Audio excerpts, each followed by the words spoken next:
It is the Jesse Kelly Show, another hour of the Jesse Kelly Show on a spectacular, a wonderful Friday. We're going to make fun of Stacey Abrams. Then we'll talk about government language, some dude's dating a woman with a nose ring, all that. Somebody's mad about Donald Trump on spending, and so much more. Ooh, including some good deportation news. All that and so much more coming up on the Jesse Kelly Show in the second hour. Now, I want to first begin here because it's an endlessly funny thing to me. I've been snickering about it for an entire day. I meant to get to it last night. I just didn't have time. But Stacey Abrams, you know who Stacey Abrams is. She's such great evidence of how Democrat politics work in this country and how there's been a system put into place, not of merit, but of being a member of the system. We've talked about this before, a system membership card. Let's recap this for those who may be new to the show. A country's built on its institutions, as we've already talked about tonight.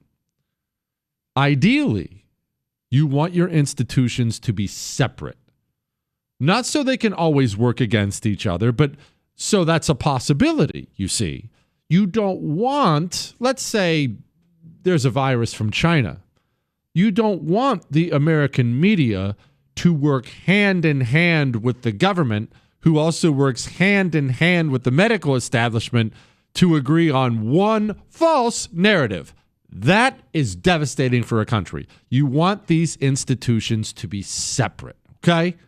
But after years and years and years of neglect by us and years of communist infiltration, what we have now is all of our institutions speak with one voice, believe the same thing. They've all been captured by the communists, and that's why Hollywood says the same thing the CDC says, which says the same thing the university says, which says the same thing the media says, which says the same thing the FBI says. You get the idea.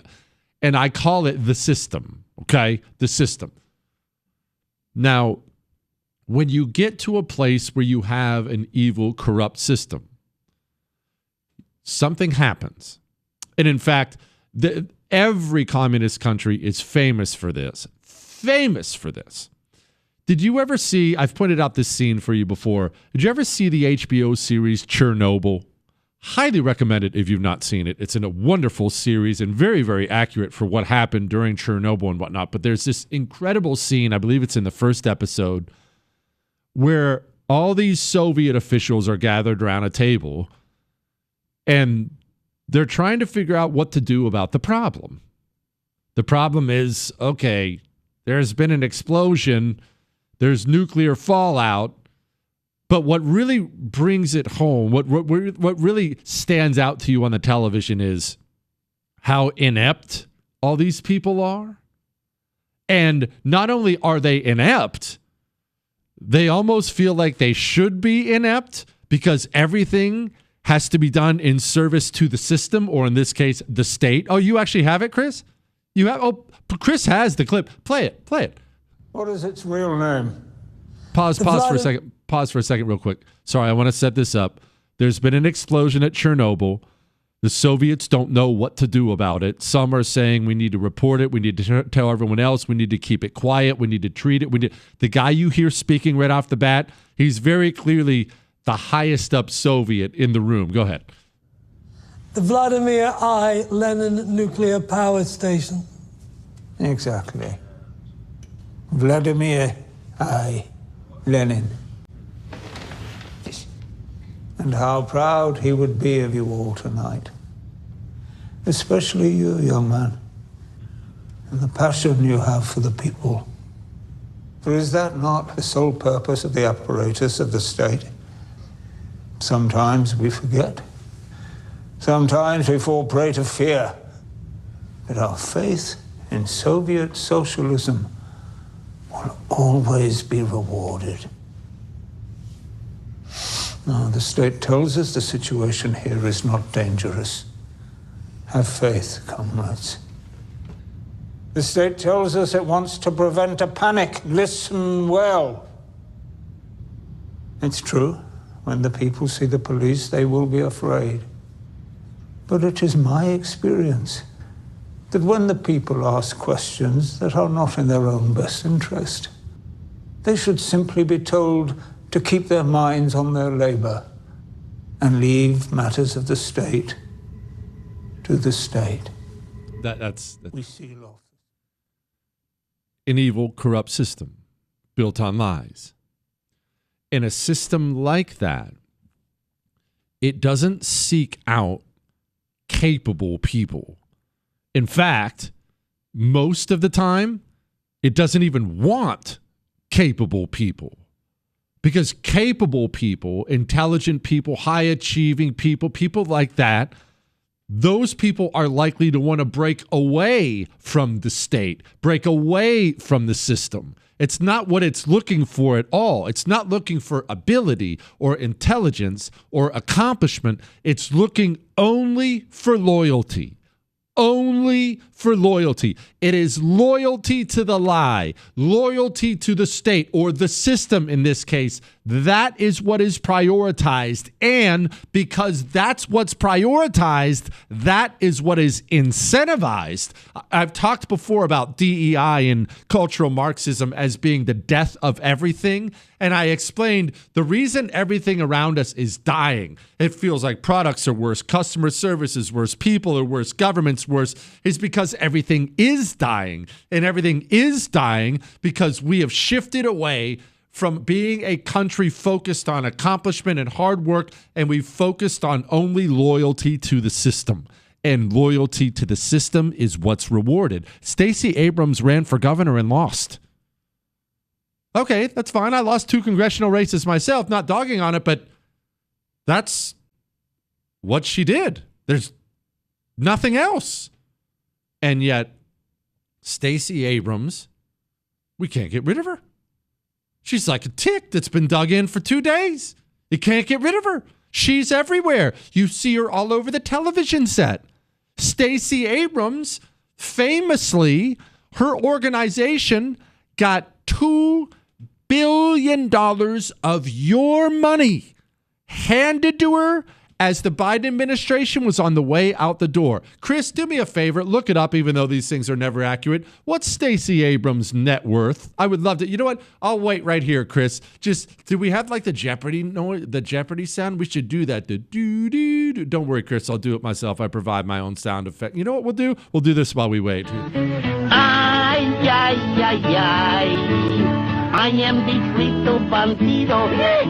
I like frito. Chris already has it. About $3 million. From what? What's she done?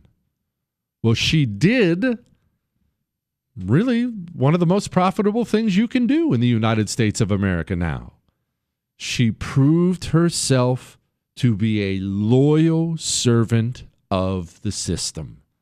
And that loyalty, not your accomplishment, not your ability, not anything you've done, that is what is rewarded handsomely. And so I have always referred to it as the system membership card. You see, if you were in East Germany and you wanted a better job, better house, better pay, better food, better this, better that, what you really wanted was to become a member, be accepted as being a member of the Communist Party, because you needed that membership in order to access the finer things in life.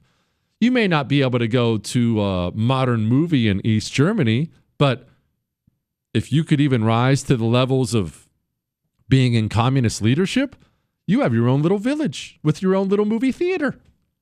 The perks are all there, and you don't have to accomplish anything to get those perks. You just have to prove your loyalty to the system. That has happened already in the United States of America. It's why people like Stacey Abrams, who's done nothing anybody can talk about, yet we all know who she is. We all can hear her voice. And it's why she's worth $3 million. And she just did something else. And it's so insane, arrogant, transparent. It's so all of these things that honestly, it doesn't make me mad in the least. It just makes me laugh. The absurdity of Stacey Abrams gives me the snickers terribly.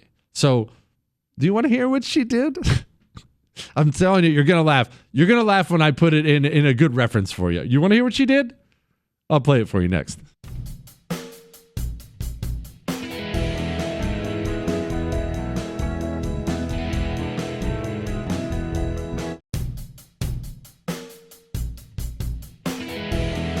It is the Jesse Kelly Show on a magnificent Friday. That's Bob Dylan, sir. Is he a little whiny, did you say, Chris?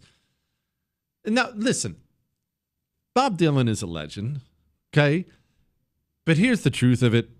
Bob Dylan is a legendary songwriter. Bob Dylan's voice is awful. Awful. It's never been a good voice. It's not a good voice. But, you know, good songwriter, manages to get some good instruments behind him, and it makes some good music. You don't have to have a wonderful voice to make wonderful music. Anyway, back to our Stacey Abrams talk. So, Stacey Abrams is a member of the system, a card-carrying member of the system. And Stacey Abrams is out promoting she's out promoting a new children's book. And well, I'll let Stacy tell you about it. Well, Stacy Speaks Up is the story of little Stacy and a day in the cafeteria when she notices one of her classmates can't afford lunch.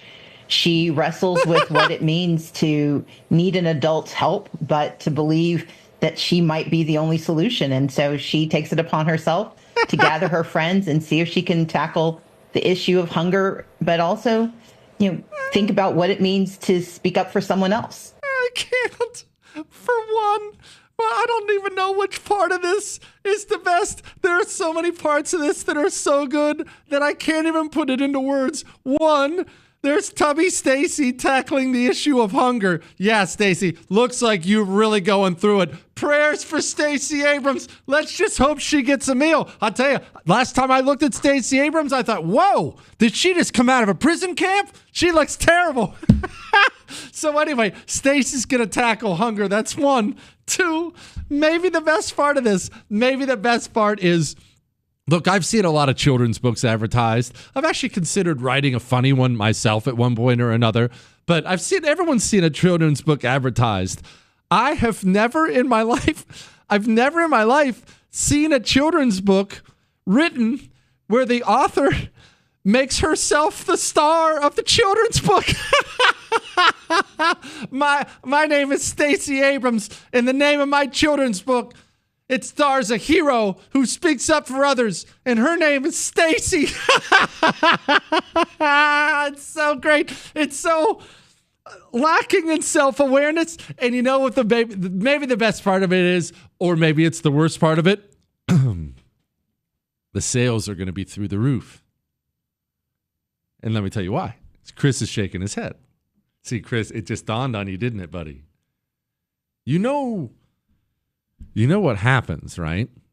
You know why so many of these libs write books and nobody cares to write them. Here's my 19th book about why Donald Trump is mean. And you're looking at that and thinking, well, that has to have the smallest possible audience. Who's going to buy that? Nobody's going to buy that.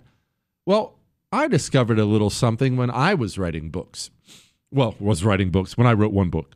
I wrote that book, The Anti-Communist Manifesto, as you know, available at jessekellybook.com. But I wrote that book. And after the first week, what you're waiting for is there are a bunch of bestseller lists that come out. The two big ones that you've probably heard of are the New York Times bestseller list and the Wall Street Journal bestseller list. Those are kind of like the two big boys. The New York Times bestseller list, they will famously try to keep off books on the right. The Wall Street Journal's kind of more reasonable. The Anti-Communist Manifesto was the number one political book in the United States of America in July, the year it came out. I forget where we got on the Wall Street Journal top 10 list, but it was way up there. The New York Times didn't even put us on the list. We destroyed everyone else. But that's beside the point. That's me complaining. Beyond that, I discovered something. How do they decide the list? Setting aside the editorial process, how do you even get these numbers? Well, it's all tracked by sales, you see.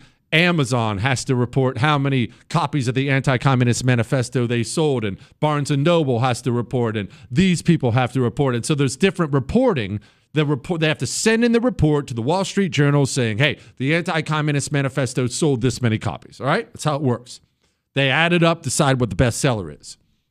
But there's a little disclaimer on some of these sales. And the first time they showed me a list, I didn't know what I was looking at. I said, hey, what's this little mark here?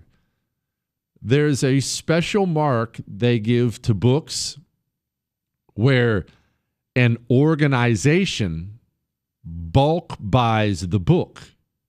You see, let's say I was a card-carrying member of the system, and I wrote the Anti-Communist Manifesto. Now, remember, I'm a loyal member of the system. You know, climate change and all this other crap. I'm a loyal member of the system.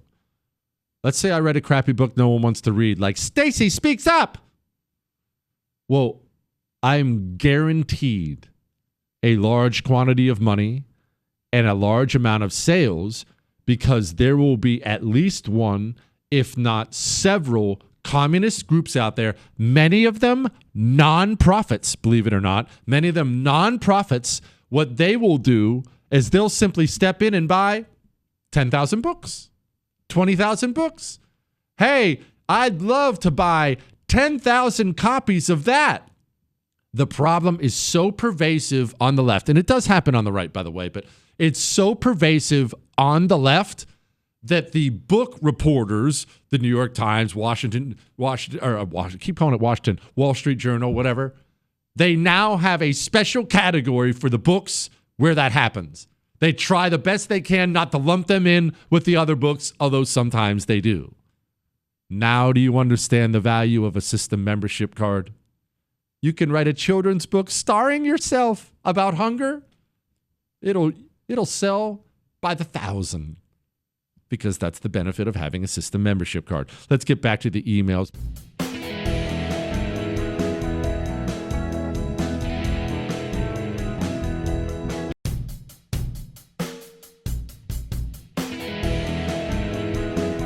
It is the Jesse Kelly Show on a wonderful, wonderful Friday. Remember, you can email the show, jesse@jessekellyshow.com. Subject to this one is, I take full responsibility means nothing anymore. Captain J. Steele, why is it when a government or corporate official states the phrase, quote, I take full responsibility for fill in the blank, it really means there's no responsibility to be had by anyone? Whether it's airstriking Afghani civilians, lying about the vaccine's effectiveness, or showing up empty-handed with the Epstein files, saying you take full responsibility seems to just get people off the hook. Taking full responsibility should be a chilling rush when a major crime is committed. It should mean that all punishment for a crime will be carried by the person claiming said responsibility. You're right. You're right, and this is what people in power, mostly Democrat, but there are definitely some Republicans in there too. This is what I don't think they understand, and this is global. This goes well beyond the United States of America. Western governments, on a super, super macro level, on a 30,000-foot level, they don't see what is happening, and I can see it clear as day, and I know you can see it. What is happening in Western civilization is Western governments have turned against their own patriotic citizens. That's why they're mass importing as many foreign barbarians as they can.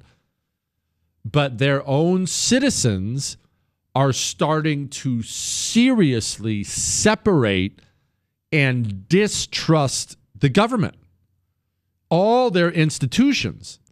And what the establishment, what the government, what the elites don't seem to grasp is, once that separation is complete, once the people have completely decided to separate from their government, no more trust, no more nothing, once that happens, then the end of that current rule is near. You see it, honestly, you can look at history. Maybe it's just because you and I, we love history so much. Maybe that's why we see it. I look at things like the Russian czars. You know about the communist revolution that eventually brought down the Russian czars. You get all that, 1917, all these things. But let's talk about this for a second. The czars were there for like 300 years ruling Russia. Majorly powerful family ruling Russia. The czar, you're a king, the king of Russia. But if you study anything about the decades prior to the communist revolution, it's painfully obvious that the Russian people were tired of it. They were sick of this, and they were sick of that, and they were tired of these work conditions, and tired of this not being provided, and tired of this, and tired of that. They were separating from their government to the point where there were assassination attempts. I believe it was Nicholas II. I believe, if I remember it, I think he watched his own grandfather, maybe uncle. He watched his own grandfather die because he got bombed and his guts were hanging out. It's like this horrible story. It was obvious, looking back now with 2020 vision, it was obvious the people were separating. But the most amazing thing is the things the government did while this was happening. The government, of course, had a secret state police agency, like all bad regimes do, and they would do things like throw people in prison, oppress the people, crack down on the people. That's the last thing you want to do if the people are starting to distrust the government. Look at the United States of America. With the people at maximum levels of distrust in the government decided to embark on a public campaign to arrest as many right-wingers as possible. And after they were done arresting about 1,000 January 6ers, they publicly bragged. They did a press conference. I remember it, bragging that they intended to hunt down 1,000 more, bragging about it. We'll hunt you down. We'll come get you. Completely unaware of what's happening out there on a macro level, what's happening out there. And something else, and this is a little warning to the American government, whether it's run by Republicans or Democrats, this is not a little warning. Consider it a gigantic warning, and I promise you I'm right about this. What finally finished off the czars was World War I. You reached a point of maximum distrust between the people and their government. Maximum distrust. And at that point of maximum distrust, the government sent its people to die in a war. And the people started dying in droves. That's exactly where we are right now as a country. That situation has not changed now that Trump has taken over. There is still, you should see my emails. It's all, where's Pam Bondi? Where's the FBI? What's Kash Patel doing? Hey, why aren't we getting more deportations? I don't have stacks and stacks of emails of loving adoration for everything right now. Now, it's not, a bunch of Trump hate, right? But I have emails with people, with you, with demands. Hey, where's this? Where's the Epstein file? Where's this? We are still at a point of maximum distrust. And this is beyond us. It's happening in the UK. It's happening in Ireland. It's happening in Germany. It's happening. There is a point of maximum distrust. And back to your question about I take full responsibility and then no one ever goes down. As the people have turned, Chris, grab that World Economic Forum quote about the elites and everything else. As the people have turned against the elites, against the leaders, the leaders of their country, what's happened is the elites have chosen to look out for themselves even more. They've turtled up into, well, we're this elite. Oh, you have it, Chris? Go ahead, play it. At Davos a few years ago, the Edelman survey showed us that the good news is the elite across the world trust each other more and more. So we can come together and design and do beautiful things together. The bad news is that in every single country they were polling, the majority of people trusted that elite less. Well, thanks for grabbing that clip, Chris. I forgot she laid out exactly what I was saying perfectly well. As the people are separating from their institutions, distrusting their institutions, in response to this, instead of doing what will save them or what could save them in their power, That's open honesty, transparency, accountability. These are the things that can earn that trust back. Instead of doing that, the elites right now are doing the exact same thing elites have always done throughout the history of mankind when distrust reaches a maximum level. What they do is they double down on everything that will guarantee an end to their reign. Everything. That's what they do.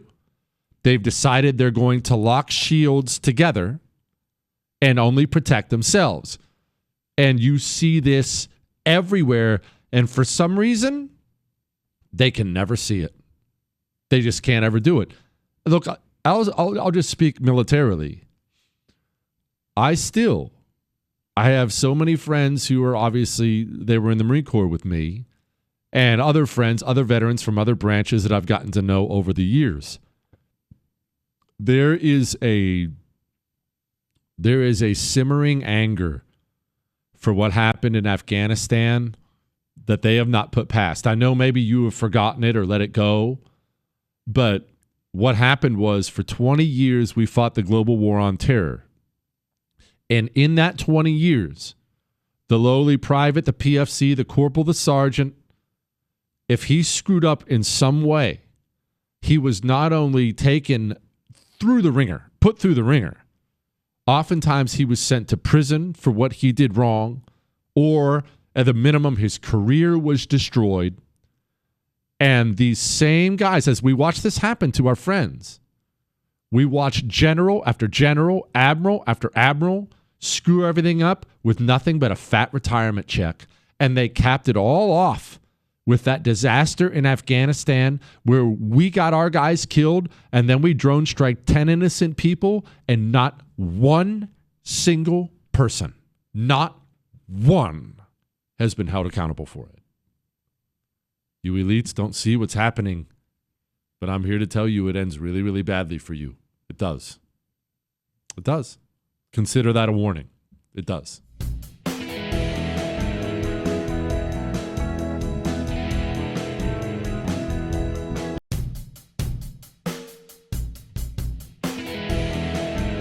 It is the Jesse Kelly Show. That's a song about me and Chris. Chris, your weight brings me down. Did you know that? Anyway, remember you can email the show, jesse@jessekellyshow.com. Headline, thousands leave the country voluntarily amid Trump self-deportation push. Apparently, they're starting it. Look, again, this is why I've said what's happened so far isn't fast enough, but it looks like, from the outside looking in, it looks like the Trump administration is doing everything they can do to put into place what they need to put into place to get mass deportation. That's not me telling you we're going to get it. It's me telling you I don't know. We don't know yet. Hey, if we're still sitting here next year and the number's 500,000 even, then we know we're never going to get mass deportation. 500,000 is not mass deportation when the evil communists before us brought in 20 million. But if we're sitting here a year from now, then we've gotten a couple million and that number's ramping up. I realize that's still, if it's ramping up, we have to give credit where credit is due. That's good. Chris, why are you shaking your head? Why do you have to be Debbie Downer about everything? I understand you call yourself a realist. I didn't say this was going to happen, did I? I said, if that happens, I am being patient where I think patience is warranted. What, Chris? What? You're setting proper expectations and I'm going to be disappointed. No, I'm not going to be. Well, I am and I'm not going to be disappointed. I'll explain it this way. I'm not going to be surprised if mass deportations don't materialize because I told everybody before the election mass deportation of 20 million people was a pipe dream. We don't have enough ICE personnel to even pull that off, okay? Especially when you have half the states as evil communist hellholes, we know those as blue states, that are designed to protect illegals. How do you mass deport 20 million people when half the country's trying to protect them and keep them here, right? It's just not realistic. But I also understand this, and I would tell you otherwise. I've been very critical of Trump when I get mad. The Trump administration knows that too. They know the challenges they face. They are trying, because I have plenty of people inside, they are genuinely trying everything they can possibly do at this point in time to put all the pieces in place to get the mass deportation they want. As of right now, and I will tell you if this changes, as of right now, Donald Trump is trying to fulfill his campaign promise of the largest mass deportation in history. He has not set it to the side. He is not ignoring the issue. He's genuinely not. And look, I'm about to complain about deficits. I'm about to insult too. It's not like I'm not going to give it to you straight.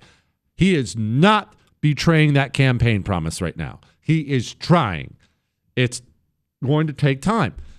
Now, if they can't get, look, I'm a results guy. Don't tell me about the birth pains. Show me the baby. If it ends up not happening, it's their fault. You said you could do it. You took power. If you even let the court stop you, that's on you. I'm not willing, after 100 days, I'm not willing to call mass deportation a failure yet. If we're judging only by 100 days, no, it hasn't worked. But it takes time to fix what communists destroy. It's a fact. Dear tiny hands, that's not nice. Okay, these hands are big. After years of marriage, the wife left me and the kids, and I'm now dating again. I'm sorry, brother. What is with all the women having a hoop nose ring piercing? It's an immediate turnoff. I don't know any dude who finds that attractive. Is this just another case of women giving each other bad advice? At least I know who they are or voting for, and I can stay away. Yeah, for one, stop complaining because that's them giving you a heads up. Two, I think Chris and Corey both disagree with me on this. I'm okay with a little nose ring. Well, it depends on her age, right? And it depends on your age. If she's 45 and still sporting the nose ring, probably too much.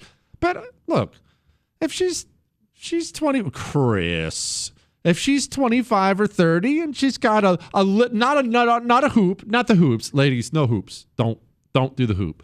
If it's a little stud in the side, kind of says maybe she's what, Chris? I'm explaining it. Maybe she's a little wild. Okay, maybe it's not the end of the world. All right. Why do women do it?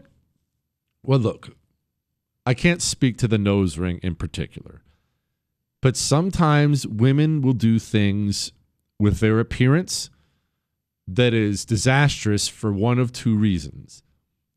They get bored. Women get bored with how they look. And Ob does this. Ob is a total dime. And her hair looks great. I'm thinking about dyeing it. Why? It looks fine. Well, I'm bored with it. They just get bored. I can't explain it. I've never been bored with how I look. I don't know. But I think women judge each other and they judge themselves really harshly when it comes to appearance. So maybe that's it. Maybe I'm getting boring or whatever. Maybe when she says I'm bored, what she means is I'm worried I'm getting boring, and so she's changing it. That's one of the two reasons. But the second reason is women are terrible to each other. Absolutely terrible to each other. And I've seen, quote, friends do this to each other repeatedly. A woman will go to her group of friends and she will say, I'm going to chop up all my hair and get a crew cut. And her friends, to a lady, will say to her, oh, you should. You look so cute. And every one of her friends know she's going to look awful. But you just took out the competition. No, you should totally chop off all your hair. Get a crew cut. It'll look cute. You look so cute. You have the perfect face for it. Ladies, every one of your friends who tells you that is a liar. Trust me, she's a liar. All right, somebody's mad at Donald Trump for the spending. We have that and so much more to get to. Let's talk to him in Taco Bell next.